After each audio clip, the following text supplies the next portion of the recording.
Okay, Mike Masato, CEO of Staff Driven Dental and the Dental Road Warrior, returning for episode 54 in the series. Today I want to talk a little bit about ethics. And we haven't got to this topic. It's a deep topic that I often bring up in my seminars. It's a heavy topic to have conversations with about my clients. But this is not all about, when you hear the word ethics, you think about, doing something like we're stealing, from our patients or doing things immoral in certain ways in the practice, which is, it's part of that.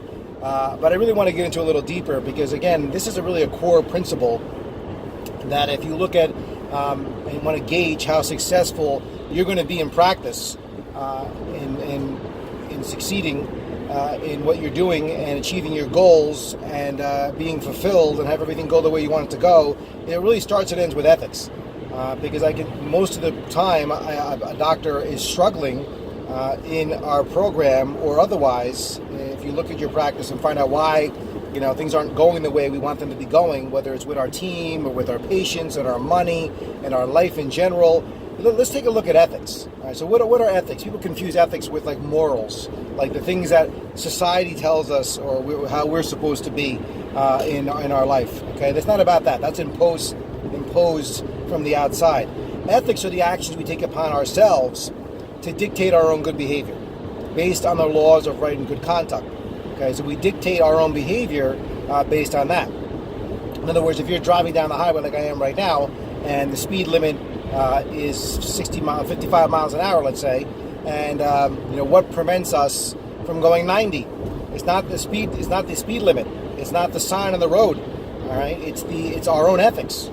It's us controlling our foot on the accelerator, deciding whether or not I want to stick to the speed limit or I want to go a little faster. And if you're in Jersey, you're going faster. All right, so a lot of us we don't have our ethics in when it comes to the speed limit. Okay, so the concept here is you have your ethics in, are your ethics out? All right, and that's really what it is. It's really the actions that dictate your own good behavior on basic laws of what's good and right. All right, so a little bit of something I wrote up that I will try to paraphrase here without reading things verbatim as I'm driving. I'm good at this by now. Why don't we succeed? The basic reason, and then we'll basically tie it into the practice. When we know we should succeed. Why don't we win in practice and in life? What prevents us from doing better, striving to heights, winning the game, and overcoming obstacles in practice? The answer is ethics. It's the fact that we fall down and fall short in this area of personal values and integrity and how we manage ourselves, which leads to our own self-sabotage and eventual defeat. People that have ethics issues will ultimately sabotage themselves. Why is that? Because subconsciously, they don't deserve prosperity. They don't deserve success. So what they'll do is they'll sabotage it all the way on, even unknowingly. It's a subconscious thing because it's basic human nature to want to do good and right. Why do criminals, leave clues at the scene of a crime? And the reason why they always do, they don't necessarily think they're doing it on purpose, because they want to get caught. That's basically what it is. It's the last right thing they do. Why does the, cheating spouse leave their wife, their husband? Why? They want to protect that spouse from them. In the end, it's the last noble thing they're doing, before they're out of the picture. Why does an unethical employee, leave the practice and get out of it? Because, again, they want to protect you from them ultimately at the end. It doesn't seem like that on the surface. But, again, they've done lots of psychological studies about this. If you catch two suspected suspects and of a crime and you put one in one cell and one in another, one man is innocent and one is guilty, right? Who's the one that falls asleep? Right? The one that falls asleep is the guilty guy. Right? Because he's relieved, he's caught now. Right? It's done. Right? The guy who's innocent is freaked out and up all night. All right. So they've done this way back when, psychological studies about this, and it's just, again, proof of human nature. All right. So the old adage is you reap what you sow, but you get what you put out. So if you put out integrity issues. And you're not being your word, or you're doing wrong things to yourself and others, okay, you get that stuff back. And you get people in your life that are like that as well, too. You attract those kind of employees. You're a reflection of your environment around you. Your employees, the way they are and the way they treat you. So why are they treating me this way? Why are they being this way? Why don't I get the most out of them? Why don't they go the extra mile for me? Why don't they step up? Well, look at yourself, when it comes to those things. So dishonesty, self-destructive habits, violation of your own personal values and integrity, bad behavior, irresponsibility, that kind of stuff, basically has in them the seeds of your demise. All right. So the only way you can get anywhere in life is get honest and straight with yourself. This is a hard thing to look at. Let me take a look at my own areas, because it's very easy to point the finger and blame others and say, "Wow, I'm not doing well in practice because of something else. It must be something else or someone else. It can't be me." Look, I always say the buck stops with you. It is you. Okay. Ultimately, as a leader, you're responsible. How you go, so goes to practice. Right. So the most difficult thing to confront and look at is what's not right about yourself. And this is not an exercise of putting yourself down and attacking yourself. But people that can see, it's been said, it's a true gift to see yourself as other people see you. And when you can see what you're falling short on in your life, you can be free and start getting better. Start with being your word. How about this? Start being with your word in your practice with your people and everything you do. So if it comes out of your mouth, by the way, docs, and it's your word. So if you say it, do it. One of the things I've always said, basically, you have to be your word in life. I try to do that. I said it before, I'm not always perfect with it, but keeping your word, I brought this up before, it's so important, and all you can do if you don't keep your word is make it right. That's all you can do. And what you should do, and there's a lot of not making right in life. You want, if you at least try to make it right, or you make it right by people, let them allow you to make it right, because it's a dying thing. We do wrong, but we don't want to make it right.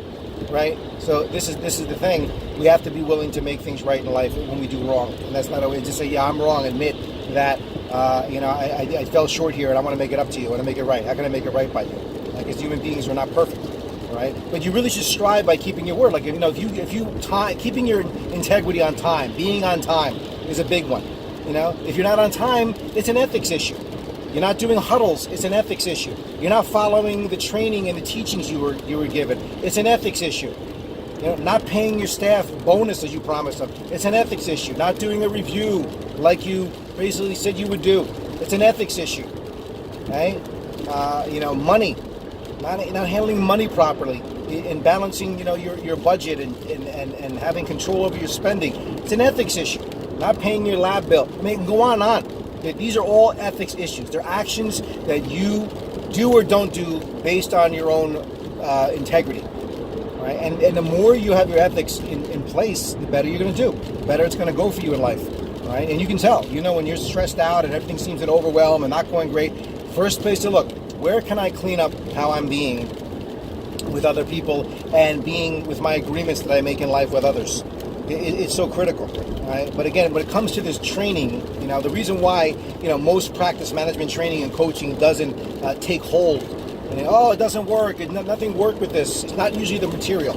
Material is usually good. That's not the issue. A lot of good material out there, a lot of good coaching and training out there. But at the end of the day, it comes down to your own ethics, whether you decide or not to implement and follow through. You don't implement, you don't follow through, you don't make changes in your life, guess what happens? It's an ethics issue, right? Nothing's going to happen.